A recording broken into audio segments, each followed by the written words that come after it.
Hi guys, so it's me Nika, and I would like to apologize if the sound of my fan is kind of, what is it called, intervening or affecting the audio quality of the video.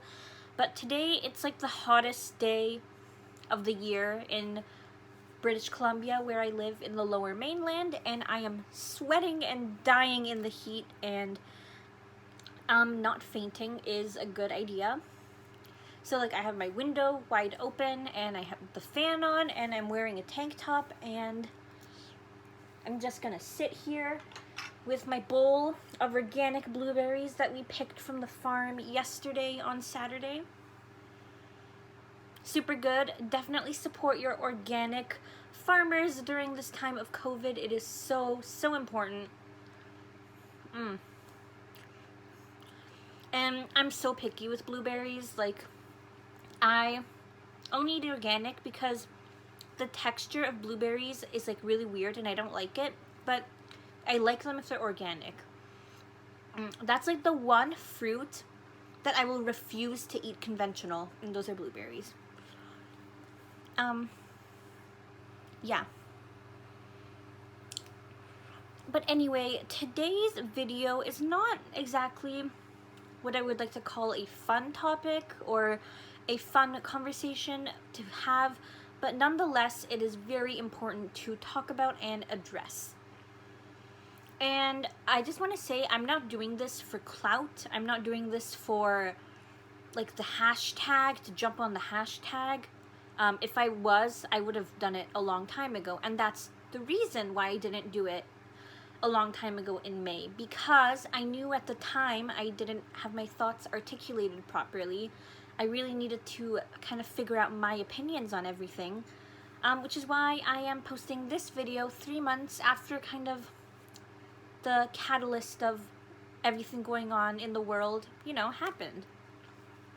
And today's video topic is specifically going to be about systemic racism, and this is a direction I want to move to in my channel, about being more political and talking about kind of language and stuff like that, and it's important. And personally, like human rights and like social justice is really important to me.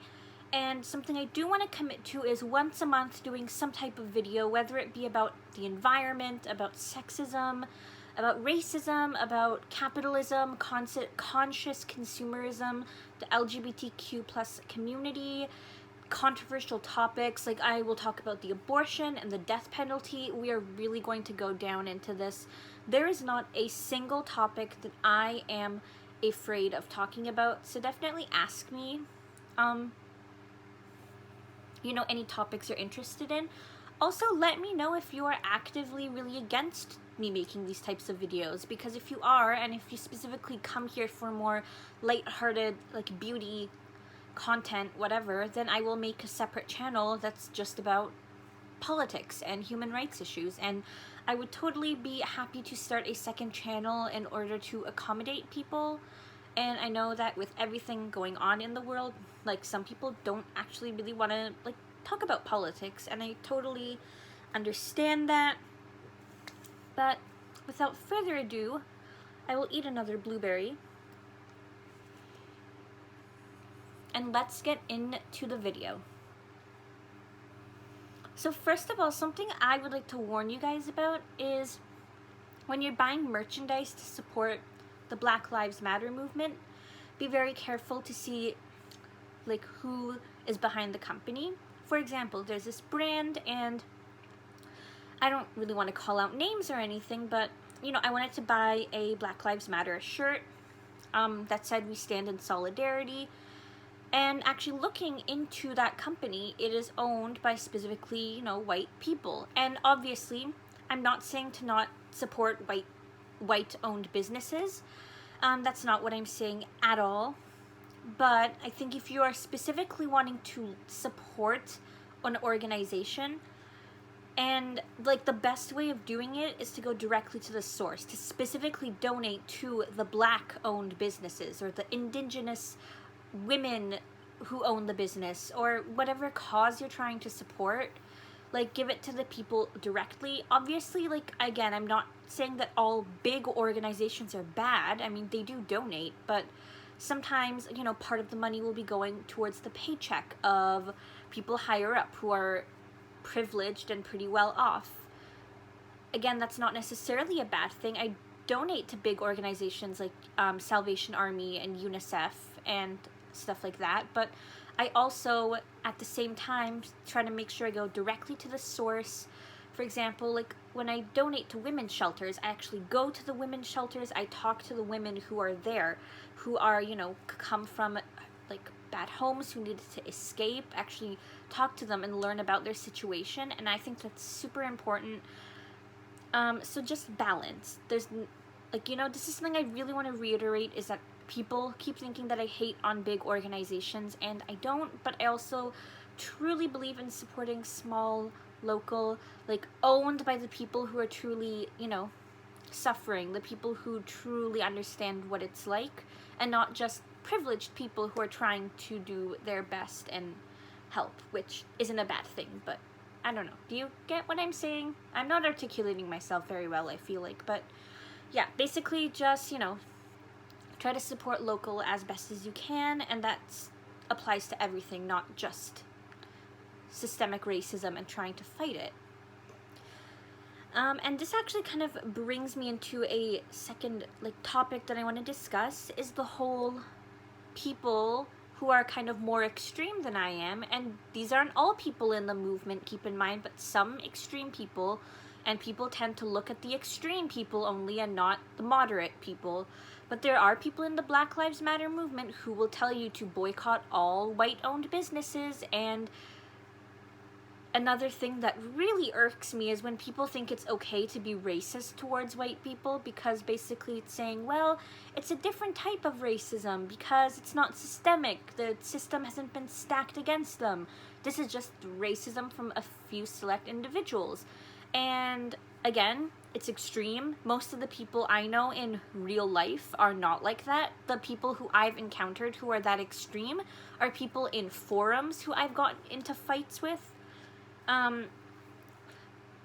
But it's not okay to be racist towards anyone, really, because first of all, it's perpetuating the violence, perpetuating the racism.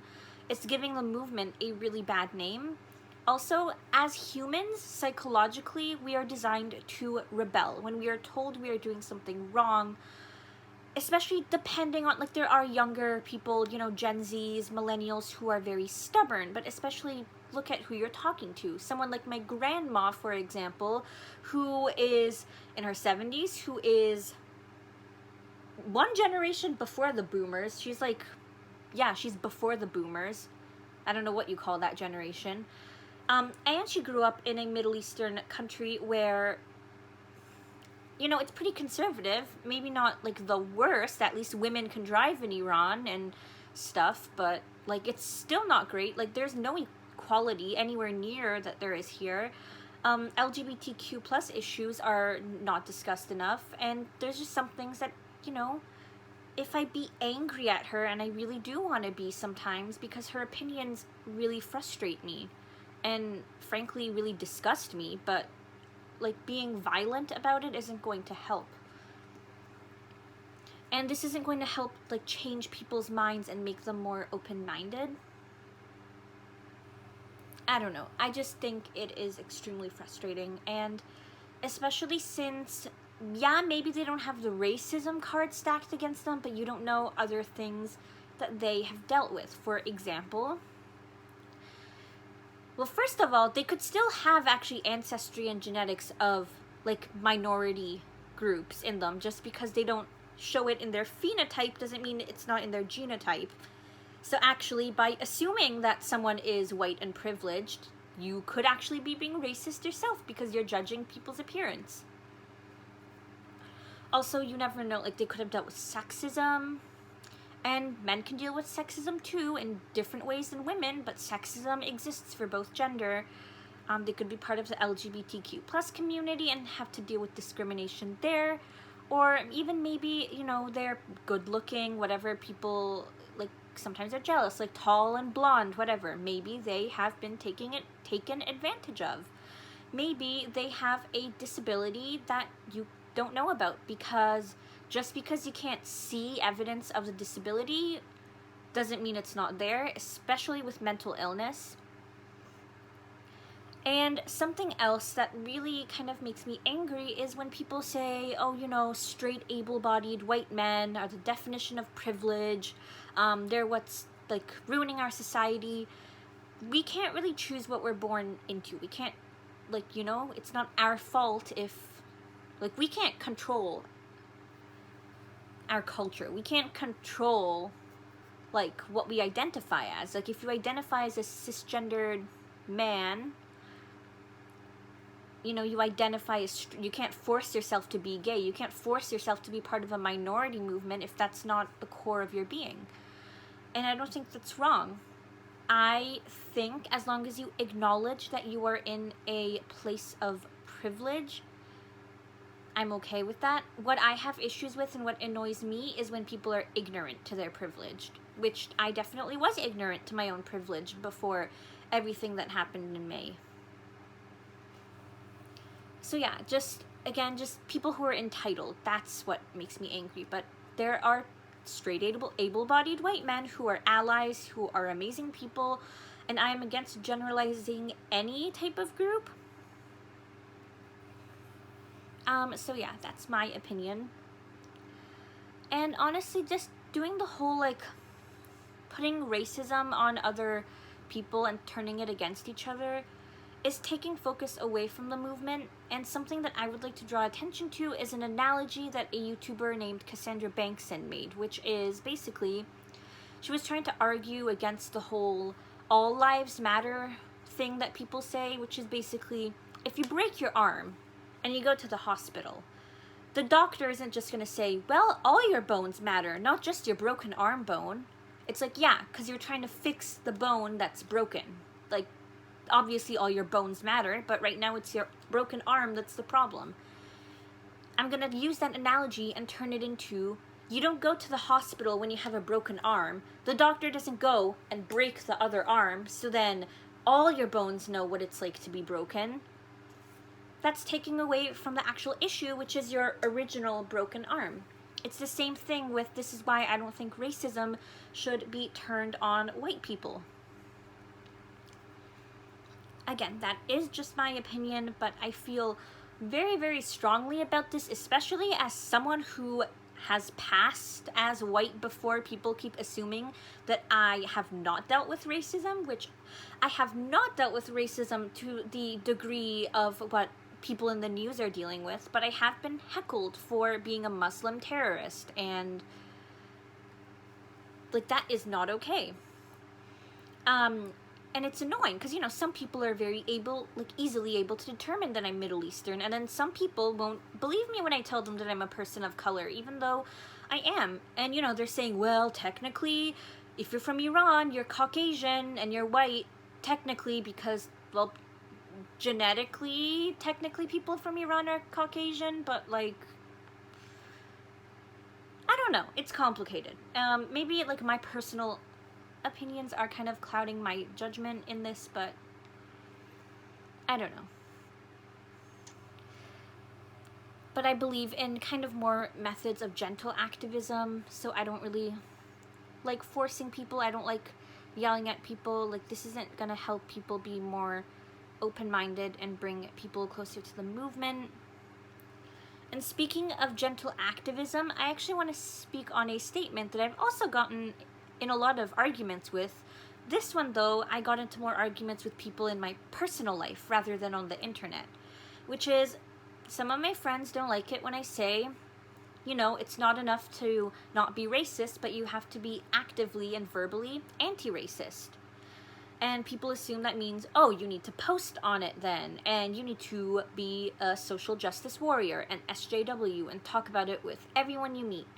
And that's not necessarily true. I mean, I personally love having 5-hour-long discussions about systemic racism, but not everyone is me, and I'm not everyone. Wow,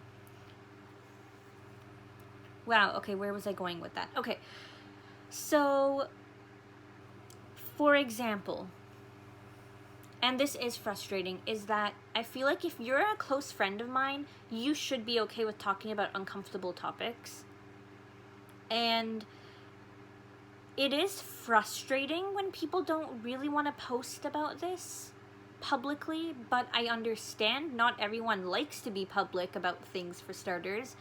But you don't have to. Even at least having one person to bounce ideas off of, one person to talk about this stuff, it's great. There are some people, again, who don't even like to talk about it at all. And even then, the bare minimum you can do is at least do your research. Actually go look into systemic racism. That's still being actively anti-racist because you're educating yourself. Look deep within yourself to see what language you're using that maybe is a bit outdated and maybe inappropriate. Or, you know, even if you don't think it's appropriate, go research other perspectives. And even though you don't agree with it, like, for example, the word exotic, I don't think that's a bad term. There are people who are against it in all circumstances, and there's people who say, well, you know, some people like to be identified as an exotic dancer, and that's something that gives them empowerment. But then there's some people who say, well, yeah, that's derogatory though. I don't want to be called exotic. For me, I get that people don't want to be called exotic, and I believe in changing your language depending on who you're talking to. I personally, yeah, if you want to identify as exotic, then identify as exotic. And not everyone is like me. I'm very kind of neutral about labels, right? I'm all about if someone wants to be called whatever label to themselves, if it applies to their culture, applies to their identity, then they should be able to use it, and I have no right to have an opinion. That's kind of my opinion, is that basically I should have no opinion and that I should support everyone and love everyone unconditionally.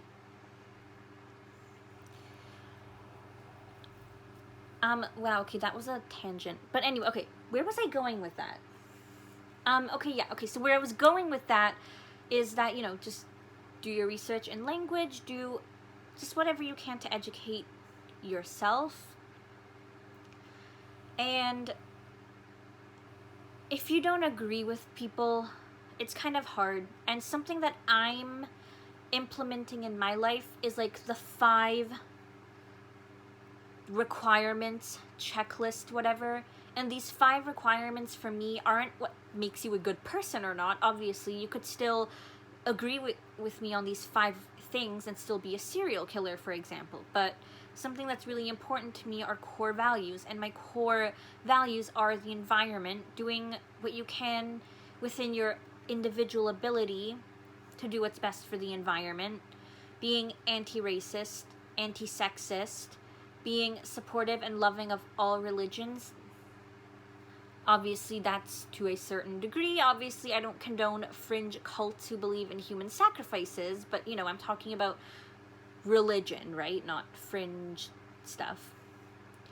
And the last thing is being supportive of LGBTQ plus issues, because even though I'm not part of that community, I have friends who are, and I'm an ally, and I feel very strongly about this subject. I could also go on a 5-hour rant about this.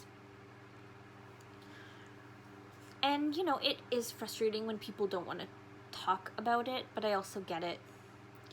And this is something that I actually didn't realize until recently, is that forcing someone to post about something is actually almost worse. And like them posting just because they feel pressured is actually worse than them not posting at all. Because a lot of people during like the Blackout Tuesday thing just posted a bunch of black squares and then continued to post the same day with their regular content, even though the whole idea was for everyone to black out and then, you know, to give power to the forerunners, the forefronts of, and the pillars of this movement to educate and for us to listen to them. A lot of people didn't even get like what that was supposed to mean. We live in a hashtag-driven society and also a cancel culture society, which is just honestly so fake. I mean, does it frustrate me that, like, I'm subscribed to YouTubers who don't post about it? Yes, but, like, at least they're being honest and not, like, just trying to play into what society wants them to do and be a follower. something else that also really, really makes me mad, and this is going to be like a rant right here, which is people attacking other people for not posting about it and then calling them racist and like a privileged white supremacist. And people throw that word out so many times. For example, like there's a YouTuber and she doesn't follow American news. She lives in Australia. She lives like off grid, relies on solar power for all like her energy and her Wi-Fi and stuff. And she just doesn't like the news. She thinks that all of the media and mainstream stuff is bullshit, which I mean, some of it. Anyway, that's another video. But she did not know actually what happened to George Floyd. She never heard of it. Now, do I think that being ignorant about the news and like being able to live your life not being worried and not living in fear and not needing to follow the news to make sure you're safe, I do think that's a position of privilege. And this YouTuber is very privileged. But that's a separate issue. That doesn't mean that she's a white supremacist.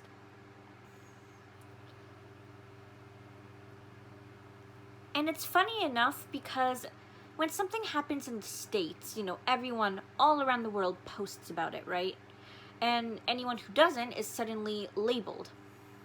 But it's funny how those people who are getting mad at people for not posting about Black Lives Matter are the same people who, again, some of them, there are some people who post about everything and who are educated about everything. And obviously it's hard to be educated about something, be educated about everything. But what I have an issue with is people getting mad at people for not posting about something that happened in the States, whereas, you know, how many people do you see posting about Muslims being persecuted in China, or like Christians being persecuted in the Middle East, or all of the other hundreds and hundreds of injustices and discrimination that go on in the world, right? Funny how as North Americans, we're so self-absorbed that we have to post about stuff that happens in the States, but not care about stuff that happens everywhere else in the world. And this is why I'm saying is I don't think it's wrong to be focused in your own area. If you're an environmentalist, if you're specifically a feminist, I don't have an issue with you specifically focusing on your niche, because you can't be equally educated on every single like inequity that goes on in the world.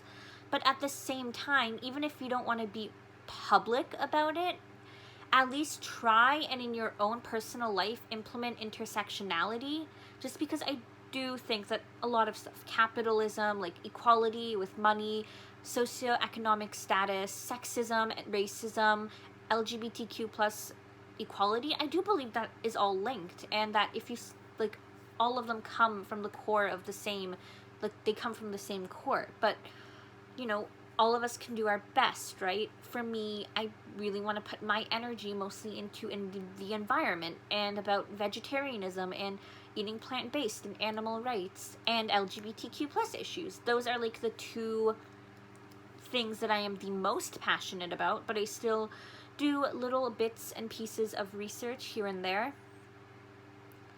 So I hope you guys, I don't know, enjoyed is the wrong word, but I hope we can have a discussion in the comments. If you're looking for resources, I really recommend watching The 13th on Netflix. And a YouTuber called Sedona Christina posted a video about this a couple months ago, and she linked a little like compilation of a bunch of different resources to educate people about this topic. And let me know who some of your favorite YouTubers are, because I looked through my subscription list right before filming this video, and the amount of diversity I have when it comes to people I follow is kind of pitiful looking at it now. So, you know, again, I'm not going to stop supporting white YouTubers, obviously, but I still want to, you know, start branching out and supporting more people. And that's something that I'm going to do in my personal life, is specifically focus on areas of systemic racism in, like, things I'm passionate about. For example, beauty and makeup. I'm going to still buy from, like, white-owned beauty brands, but I also want to branch out and try out a couple black-owned beauty brands, like Beauty Bakery and Juvia's Place and Colored Rain.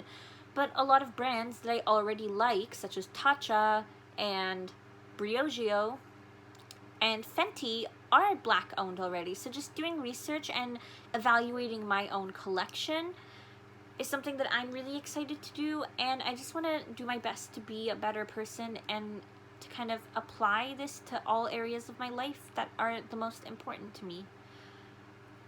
And also definitely leave any resources you have for documentaries or books, especially Audible. I love audiobooks.